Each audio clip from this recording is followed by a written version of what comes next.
Gavana na mmoja tusaidie wewe watoto yako shamba.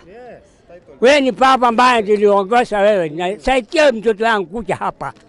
Onyesha kusura tangu Jumatatu mpaka sasa siko hapa. Sasa zinataka kuja mpaka sura yake. Ninalalamika juu ya shamba ambayo hatujapatiwa chelimo Kivogo.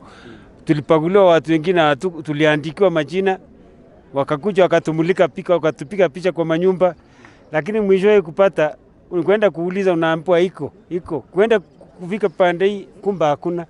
Watu wote wameambulia patupu. Wenye wanakuja pengine hata siwajui ni akina nani, kwa vile wenye tuko naye ndio mimi najua ni watu wangu wa huko Kivogo. Sasa sijui wengine walitoka wapi wakaandikwa. Bwana Gavana, simamisha ile kitu inaendelea pale ya ugawaji wa mashamba, na bado ili hali umetuambia tuongoje tuende kuangalia nyumba kwa nyumba ndio tumalize tukamilishe.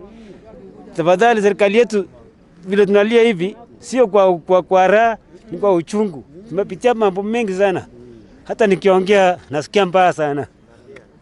Tunaambiwa weka jina, so tunaenda tunatolewa na the same people because the registration haikutoka huko. Mpaka CS alisema yeye mwenyewe kwamba list ilitoka hapa town, ilitoka Kefoko. Sisi hatukulete list from wapi? Nairobi. So we want to know mahali tutaenda na mahali tutakaa, because that is our right, na hiyo land ni yetu na tutoki. Na kila wakati wakiita watu mkutano pale, any political rally, any political campaign, wenye wanatokea ni hawa, wenye wanapiga kura ni hawa. Lakini cha kustaajabisha ni kwamba hawa hawayuko kwa shamba, na hawa ndio wanapiga kura.